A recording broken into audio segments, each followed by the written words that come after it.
Welcome back to the Talking Hedge. I'm Josh Kincaid, and this is your Cannabis Business Podcast. Today, we're here live at the World Trade Center in Seattle. We're going to be talking about everything that is edibles today. It's day one at HempFest. I've got some amazing guests, starting with Devlin of Zoots. Dan is a co-founder of Zoots, maker of a handcrafted small batch treat made with premium infused cannabis paired with unique blends tailored to your interests, desires, and intentions. Their zootologists carefully extract the essential oil of the cannabis plant in a contaminant-free environment using their proprietary cypress extraction method. The closed-loop process captures THC using organic cane alcohol and a cold fusion process, so you can be assured that each serving is consistent. And while everyone experiences cannabis individually, Zoots is about having a good time without feeling uncomfortably stoned, which is what sets Zoots apart as a purveyor of fine cannabis edibles. And Zoots was recently acquired by Washington-based Ionic Brands for a total of $11.6 million. Ionic, with a market cap of about $16.5 million, trades on the Canadian Securities Exchange as IONC and on the over-the-counter OTC markets as IONKF. Dan, thanks for being here. You bet.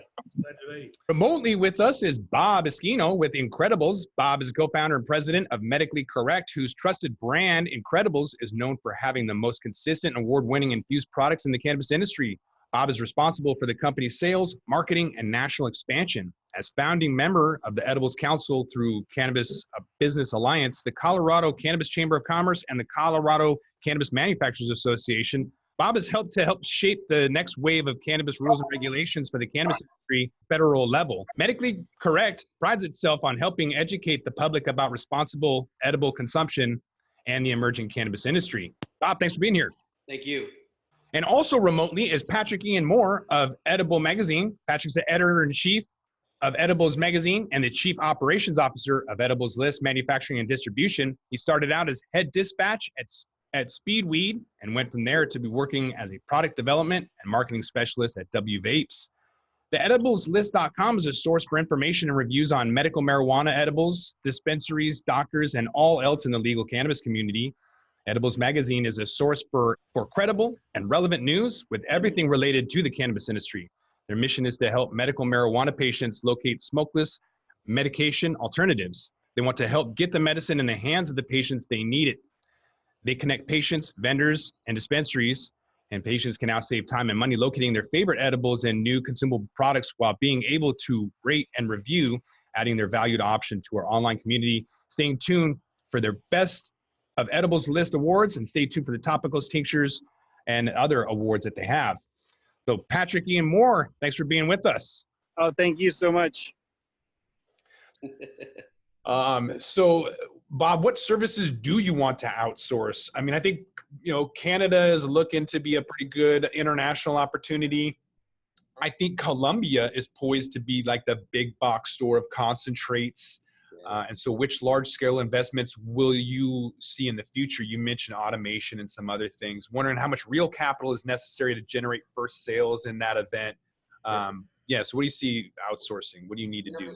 Because of the situation that we're in, right, we have really kind of switched our focus to mostly licensing deals everywhere, right? So, my focus has really been to find operators in other states, other countries, where we can license the brands for national expansion.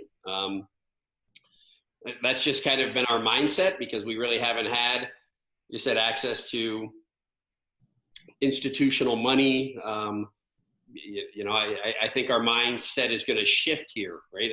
People ask me all the time, well, don't you want to own a license in other states? Well, yeah, but they don't understand the costs behind that statement, right? And as you're still expanding exponentially in Colorado, and you're trying to expand into multi-states, right? To try to find that capital from somewhere to help you actually own a license and build an infrastructure, it's virtually impossible, right? I mean, we found it to be impossible. I know some people have found ways to do it, but for us, licensing deals have really been the way to go. But I'm talking to people in Colombia. We're talking to people in Canada. We're talking to people in Greece.